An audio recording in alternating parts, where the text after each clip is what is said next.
Do you believe in equality of opportunity? Do you believe in affirmative action? Do you believe in meritocracy? These three are probably the most frequently mentioned concepts whenever we talk about social justice. It seems like as long as we implement these concepts appropriately, social justice can be achieved. This precisely is the notion that I wish to challenge in this video. In fact, there are devastating problems associated with these concepts. For example, when we talk about the equality of opportunity, what opportunities do we really value? What does it really mean to be equal, and how should we best achieve it? We do not have a consensus over the answer to these problems. Affirmative action, on the other hand, is plagued by a lot of theoretical and practical obstacles. Finally, I would argue that meritocracy is really not as conducive of equality or justice as how we've normally assumed it is. This video draws heavily on two academic pieces. One is called Each Outcome is Another Opportunity, Problems with the Moment of Equal Opportunity by Claire Chambers, and the other one is Chapter 7 called Affirmative Action and the Myth of Merit from a book by Iris Marion Young called Justice and the Politics of Difference. Reading these two articles have been absolutely enlightening for me, and they are the inspiration for this video. Affirmative action is the most commonly accepted and widely practiced way of giving people equal opportunities. The Legal Information Institute defines it as: affirmative action is defined as a set of procedures designed to eliminate unlawful discrimination among applicants, remedy the results of such prior discrimination, and prevent such discrimination in the future. Applicants may be seeking admission to an educational program or looking for professional employment. In modern American jurisprudence, it typically imposes remedies against discrimination on the basis of, at the very least, race, creed, color, and national origin. However, according to Claire Chambers, affirmative action practices one assumption, that is, it divides people's lives into two halves, and the midpoint between those two halves is what we call a moment of equal opportunity, and from now on I shall refer to it as the MEO. The basic rationale behind this is that if the applicant's reason for having a lack of qualification lies before the MEO, we can overlook it, but if it's after the MEO, we can't.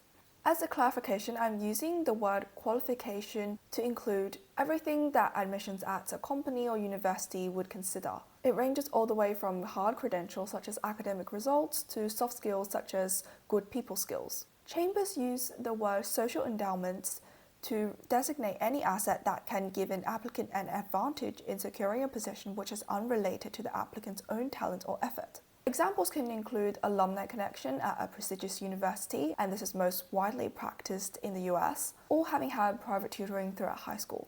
The meritocratic theory behind the MEO is that an applicant's lack of qualifications due to his or her lack of social endowments before the MEO is to be considered more charitably. For example, by holding lower academic standards for people from worse socioeconomic backgrounds is a way of compensating for their lack of access to good educational resources. By admitting them alongside their wealthier peers who have been subjected to higher academic standards, this aims to correct the disadvantage suffered by those poorer students in their educational history. In fact, this is practiced widely in many countries. For example, in Australia, where I grew up, the university admissions usually hold different academic criteria for people from rural compared to urban areas. And we notice that in the majority of the Western world, the MEO is identified with the moment of university admissions. So usually when the person turns 18. This is usually the point where all sorts of factors influencing one's educational opportunities, such as educational history, family income, ethnicity, any medical conditions, and the list goes on, they're all taken into consideration. It is true that employers also tend to consider what we call adjusting factors, but I would say they definitely take that into consideration to a much lesser extent to universities, and the logic behind this is very simple. Employers are very largely driven by the profit motive, whilst universities are usually not for profit. So what precisely is the problem with using MEO? Well, the first problem associated with having an MEO in someone's life is that it carries the implicit idea that all subsequent inequalities are just. i.e., these inequalities must be a reflection of either the individual's lack of talent or lack of effort. This verdict seems quite problematic. It's simply untrue. For example, if we have two people and they have identical qualifications that are related to predicting their expected performance on the job, but one has certain abilities or talents that are completely unrelated to technical competency on the job, such as being able to speak a very niche foreign language, which is completely unrelated to what markets the company operates in, or being able to play the piano really well. A firm is likely to lean towards employing this more talented person for reasons of enhancing their cultural diversity or organizational social life. However, it's very likely that this person's linguistic and musical skills are the result of their being brought up in a middle-class family, whilst the other person may be from a poorer working-class family. This is an example where factors before the MEO can still be at play, even past the MEO point. It's simply untrue that the other candidate has failed due to his lack of innate talent or effort. The other problem associated with picking an MEO is because it's a purely arbitrary choice. Who has decided that it should be mostly exercised at the time of university admissions when the candidate's probably like 18 or 19?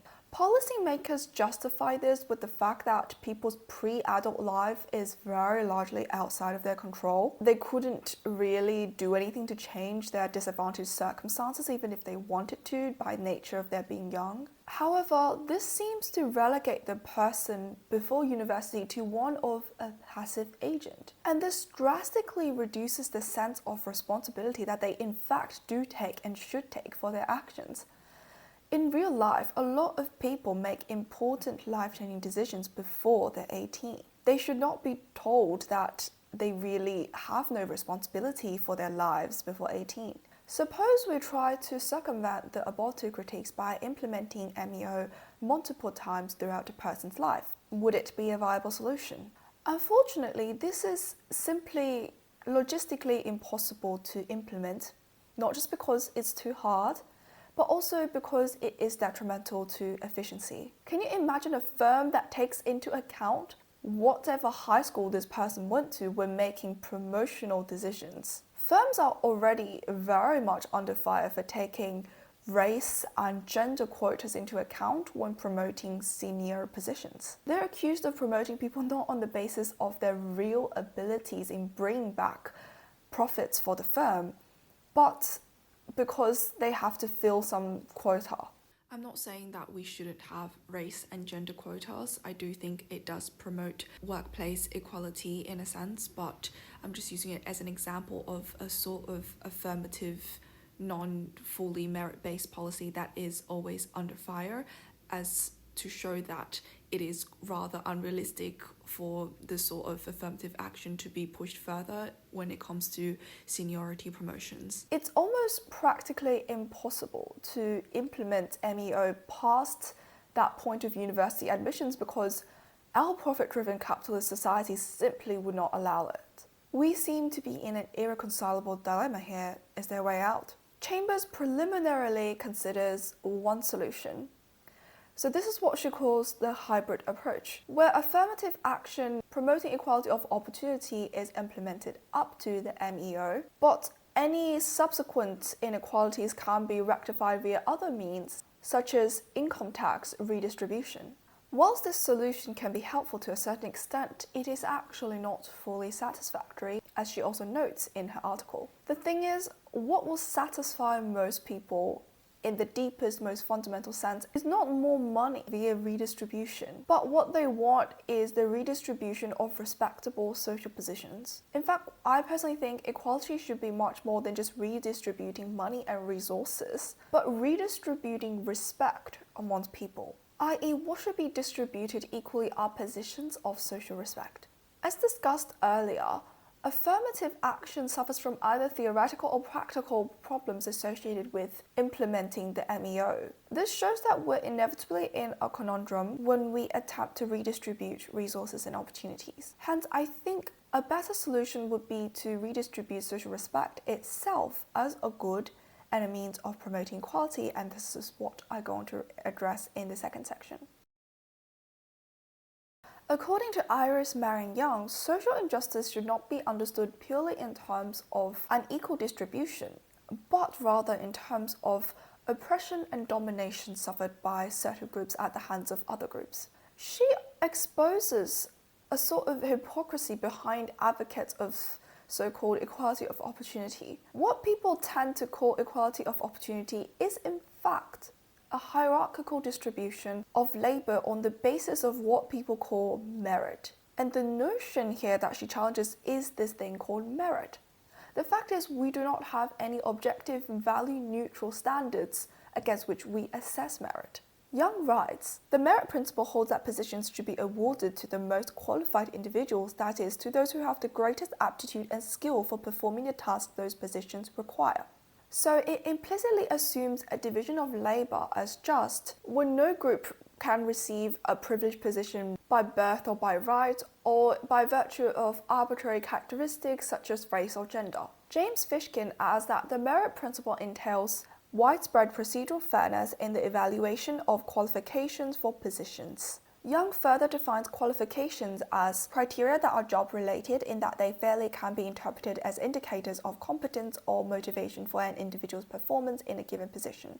I.e., she kind of defines it to be solely related to expected technical competency in completing the job. However, the reality is that job performance is not only hard to predict, but it's also hard to actually measure on the spot. The reason behind this difficulty can be that, firstly, there are various difficulties associated with identifying individual contributions, especially when you're working in service jobs or working in a group. Secondly, the division of labor means that the assessment of job performance is undertaken by someone who's likely unfamiliar with the task at hand, which means that they're not really the best people to make the judgment. In many professional and managerial work, it's actually quite hard to devise an objective measure of job performance. For example, the fact that one manager did better than the other may not be a reflection of his abilities, but rather a reflection on the fact that they had a more easygoing client or that his team was better.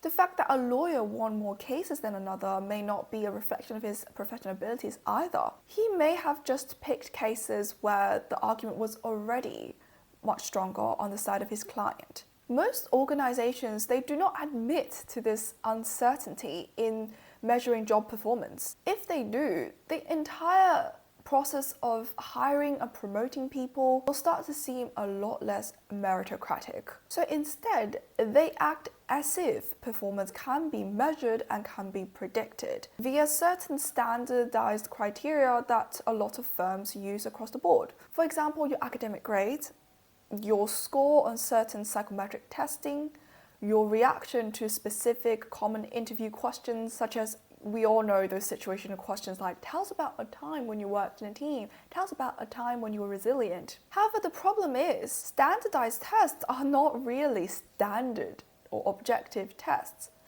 They in fact have a bias. They reflect certain personal or working styles, such as competitiveness, outgoingness, the ability to work quickly. The fact that the majority of big corporations use very similar tests when they hire people means that a group of people who have those traits, whether by birth or by later acquisition in life, are inherently privileged in our society. This privilege, as I have mentioned, is not exactly meritocratic because it is rather ambiguous whether these traits have a direct, measurable connection to job performance.